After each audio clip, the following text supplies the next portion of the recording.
Oi, eu sou a Roberta Martinelli e eu tô aqui no Te Entrevistei. Oi, eu sou a Sara Oliveira e eu tô aqui no Te Entrevistei. Eu preciso, agradecer vocês por esse podcast, porque para mim foi uma loucura escutar, e era um ritual semanal para mim. Eu acho que foi um abraço muito quentinho e muito conforto, assim, nesse ano tão complexo. E a primeira coisa que eu queria perguntar é o que vocês procuram nas histórias na hora de escolher elas para contar no podcast? A gente queria passar por várias histórias e por várias vivências, então a gente foi indo, conversando e buscando, assim, depois de que a gente já tinha algumas, a gente falava, tá faltando isso, tá faltando aquilo, tá faltando um relacionamento assim, mas no começo, acho que é desde quando a gente começou a ideia do Nós, a gente queria histórias que tivessem, na verdade, duas pessoas contando e que a gente pudesse ouvir os dois lados da história, que não necessariamente são lados opostos, mas são duas pessoas contando uma mesma história para ver o que é essa história para cada uma. E a gente... O barato do Nós, eu acho que realmente era isso, era ver os diferentes raciocínios, as diferentes perspectivas, aprender com isso, refletir sobre isso.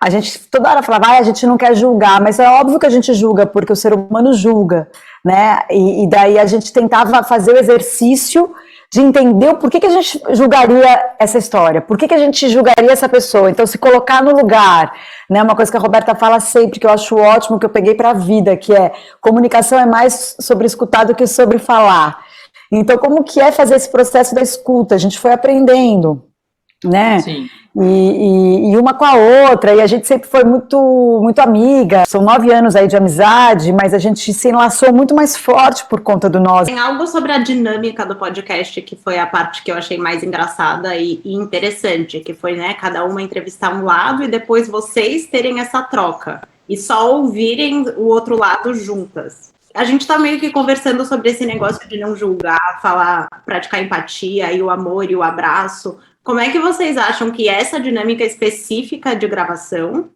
e principalmente não ter ouvido o outro lado da pessoa e ouvirem só juntas contribuiu, né, para essa criação desse laço tão afetivo do podcast?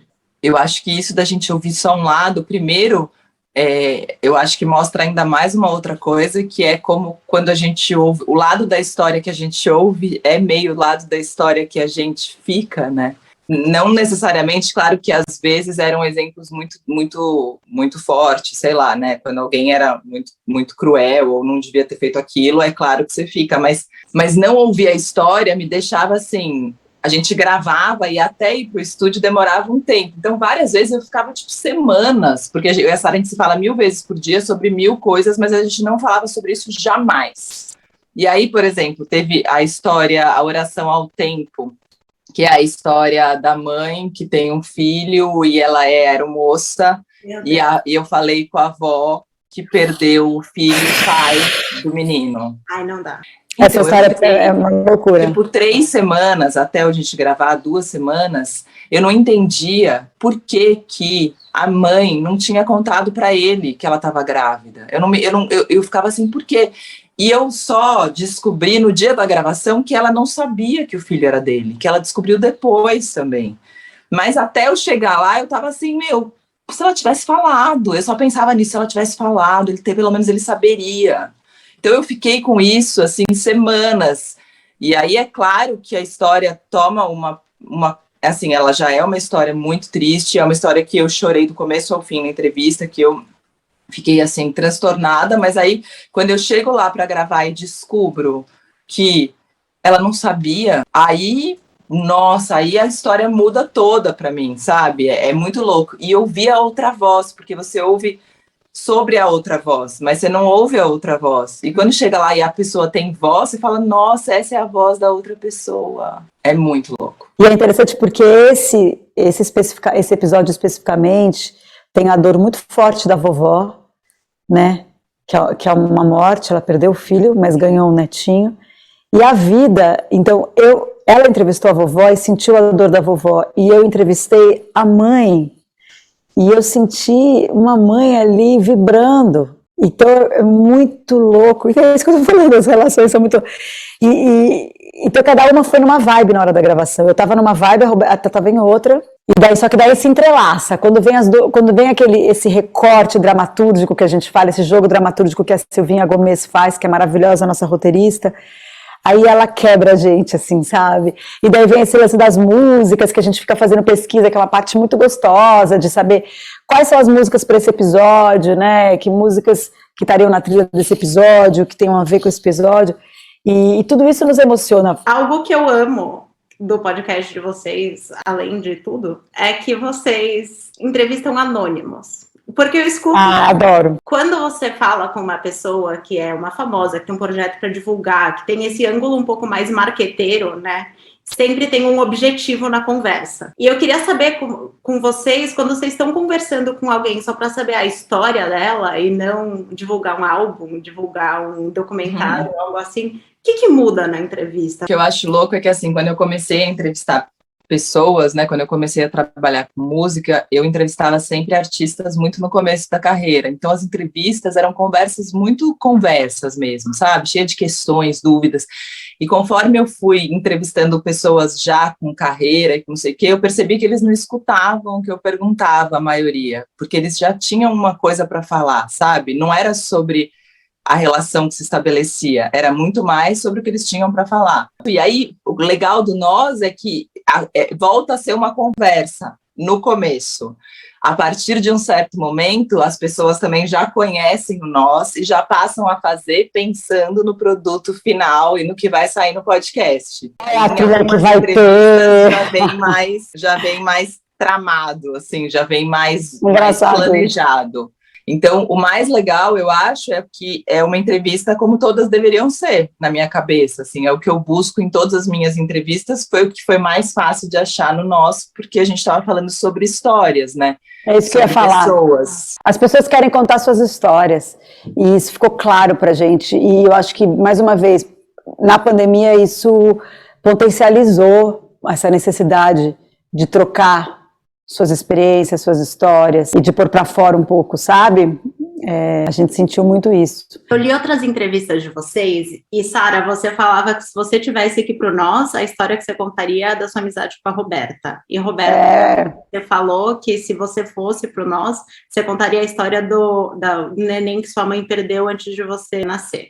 E todas eu meio contei, né, junto com a história ali. Contou, né, é verdade. No Debaixo d'Água, eu contei, até tive que ligar para minha mãe, antes eu liguei para ela, falei, mãe, eu vou falar no próximo episódio, que sai segunda, eu falo da Marina, do que aconteceu com ela, não sei o quê, então só para você saber, caso essas alunas cheguem. Então, cada título tem o nome de uma música, então eu queria saber, Roberta, qual seria o nome do seu episódio, e Sara, qual seria o nome do seu? E podia ser a nova música do Caetano, Não Vou Deixar. Boa! Não vou deixar que aniquile a nossa liberdade, não vou deixar, né? É muito doido, essa música é isso, é o desejo pela vida, é a fome de viver. Eu ia dizer vambora, porque vambora. Você tá demorando, eu quero cachoeira, Oxum, sem voltar para trás, seguir, vambora. Vambora porque a gente sobreviveu até aqui, gente. A gente sobreviveu e a gente vai ter que continuar, não dá para voltar para trás. Vamos de Não Vou Deixar, eu e a Sá juntas, a gente não vai deixar. Não vou deixar, a gente não vai deixar. É muito bom, porque essa música, ela tem essa coisa do gozo e da raiva, eu acho isso sensacional, Caetano é muito fodão, né? Muito. Eu tava olhando as playlists de vocês e achei muito interessante que a primeira música da primeira playlist é Pai e Mãe, e a última música da última playlist é Não Aprendi a Dizer Adeus. E é muito engraçado que parece um ciclo, né, do nascimento, da vida e da morte. Olha que bonito! E eu fiquei até arrepiada quando eu descobri, quando eu falei isso agora. E eu queria perguntar se primeiro foi proposital, isso, e queria que vocês contassem um pouco mais sobre a curadoria das playlists, né? E como que vocês acham que as playlists ajudavam vocês a transmitir essas histórias? Foi proposital Não Aprendi a Dizer Adeus. A Roberta que pôs, porque ela tem uma história com essa música e também porque tem a ver, né? A gente estava finalizando um projeto lindo e é difícil dizer adeus, é difícil falar tchau, mas tem que falar, tem que saber fechar bonito o ciclo, né? das coisas. Agora, o pai e mãe, não foi proposital, foi por conta da história, que ela tinha história com o pai, enfim. Mandava uma, mandava outra, mandava uma. Só que assim, a Sá dorme super tarde, ela é notiva, eu já tinha o Calado da Noite no GNT, que todo mundo sabe que ela gosta da noite. E eu tenho uma filha pequena, mas acordo tipo 5, 6 da manhã, eu tô acordada por causa dela, senão, não que eu gostasse da noite, mas também não acordaria essa hora, que eu não sou doida. Mas... aí o que acontecia? A Safa mandava música tipo de noite e eu mandava para ela, respondia de manhã muito cedo. Então era muito maluco o método de fazer a playlist, porque várias vezes a Sá mandava e eu tava meio ocupada ou tava não sei o quê. Inclusive, o nosso repertório musical, que por mais que a gente tenha os mesmos gostos, e a gente tem de fato, a gente vai nos mesmos shows, a gente conversa sobre os lançamentos dos discos, eu conheço muita gente nova por conta do programa Cultura Livre da Roberta, que é maravilhoso na TV Cultura, inclusive o Som Apino também na Rádio Dourado, mas, inclusive eu fiquei amiga de Roberta por causa disso, porque me interessava em conhecer coisa nova, ela era para mim um farolzinho ali, coisa que eu fazia na MTV mais nova e ela fez depois. Mas voltando, e eu tenho um outro repertório, eu tenho uma coisa muito de música gringa, né, de soul, de pop, de rock, de grunge, e de, sei lá, então a gente vinha de um Nina Simone, Miles Davis, aí a gente ia para um underground brasileiro, que, né, daí a gente voltava para um pop, aí tem Rihanna, tem cada coisa, e foi muito gostoso, assim. E aí na hora de fazer a historinha, eu penava às vezes, falava, isso aqui não tem nada a ver, não tá entrando de jeito nenhum, assim, dá uma turbulência no meio. Aí a gente falava, tudo bem, não, mas essa tem que ter. A amizade de vocês é um personagem tão importante quanto as histórias, né, no podcast. A troca que vocês têm no final é linda e é uma razão muito grande pela qual a gente escuta, porque ouvir o podcast é uma coisa, mas aí ter que conseguir digerir essa história acompanhada da conversa de vocês é muito melhor. Eu vi vocês descrevendo o podcast como um exercício de empatia. E eu queria saber por que é que a outra, né, a Roberta para você a Sara, e Sara para você a Roberta, era a pessoa mais perfeita para fazer esse exercício de empatia com vocês. Na hora dá um medo, né? Você fala, putz, será que vai dar certo, né? Será que a nossa amizade vai melhorar ou vai ficar estranha, sabe? Porque aquela coisa, tipo, num trabalho com o meu companheiro que vai dar ruim, sabe? Tem todos os tipos. E eu acho que o nós foi fazendo a gente aprofundar e falar de coisas que antes a gente não falava. E a gente foi até caricaturando traços nossos que antes não eram tão marcados. Por exemplo, toda a gravação que a gente ia, a Sara ficava fazendo sinal da cruz. E eu pensava, por que ela tá fazendo isso? Várias vezes eu pensava isso, várias vezes. E falava assim, a Sara tá muito esquisito fazendo esse sinal da cruz. Mas eu não falei para ela. E eu pensei isso, deu, sei lá, 20 minutos, ela me manda uma mensagem falando, você percebeu já que eu tô fazendo uma coisa esquisita? Tô fazendo... Aí eu falei, gente, como ela sabe que eu percebi? Será que eu fiz alguma cara quando ela tava fazendo? Aí eu falei, Sá, eu tava pensando agora que você tava esquisita fazendo isso. Enfim, e aí começou a ficar ela de mística e eu de super Não, é engraçado que eu nem sou tão mística. Eu acho que a vida, eu sempre fiz muita análise freudiana, e Freud é muito racional e tem essa coisa, e eu acho que me dá um pouco de bode, apesar de eu ser filha de psicanalista, fazer análise, eu entendo a importância da análise lacaniana, freudiana, mas é muita rigidez. E eu gosto dessa coisa mais espiritualizada, mas eu não sou essa pessoa mística, assim. Eu só acredito nos mistérios e nos destinos. E aí que foi um dia que Roberta Martinelli, maravilhosa, me perguntou, Sá, você acredita em destino? Eu falei, Roberta, eu acredito que a razão não penetra o mistério. E daí ficou essa frase que a gente ia fazer uma camiseta, aí ficou essa brincadeira. Mas a Rô, ela não é cética, ela vê Susan Miller toda hora. Eu leio, mas eu não acredito. Algo que me pegou muito do nós é que vocês praticam duas coisas que eu acho que falta muito no mundo, mas principalmente no Brasil de hoje em dia, que é a empatia e a escuta. Acho que as pessoas hoje em dia estão apontando muito o dedo, não estão querendo ouvir o outro lado, e é isso que está fazendo a gente estar nesse estado tão desesperador, num país tão lindo, tão rico, que tem tanto potencial para não ser essa treva que está hoje em dia. Então, acho que a pergunta talvez é, o que vocês pensaram que vocês iam conseguir trazer para as pessoas quando vocês criaram um podcast? E como que essa empatia e essa escuta realmente se concretizam? Tipo, se vocês pensavam realmente que era isso que vocês queriam transmitir? Ou se vocês só fizeram isso por acidente? E como é que foi fazer esse exercício de escutar e se colocar no lugar do outro hoje num mundo e numa sociedade onde é muito fácil, né, falar que eu não vou ouvir porque o outro tá errado, e acabou. Eu acho que teve um pouco de cada, assim, acho que um pouco a gente queria, mas muito a gente aprendeu a fazer fazendo, né? Não dava para saber como seria de fato, e isso é muito louco, porque a gente foi entendendo nós durante o processo. É verdade. A gente, né, no primeiro dia que a gente foi gravar, a gente não ouvia ainda as vozes das pessoas, a gente leu as vozes, aí a gente entendeu que era importante ouvir, aí começamos a ouvir as histórias, então foi um processo que foi construído também. Então eu acho que a gente queria trazer a empatia e a escuta, já eram palavras-chave quando a gente criou o projeto, mas muito a gente descobriu fazendo o projeto, né? Eu acho que o que a gente mais procurou foi a troca, sabe? A conexão. Sim, pode como ser. que as pessoas se conectam, como que as pessoas se identificam, porque não é possível você não se identificar, mesmo que o outro seja diferente de você. Claro, dentro do plano democrático, né, gente? Porque fora da esfera democrática a gente não se identifica mesmo, mas dentro da esfera democrática a gente tem tantas identificações com pessoas que são tão diferentes da gente, e eu acho que essa riqueza que a gente queria mostrar.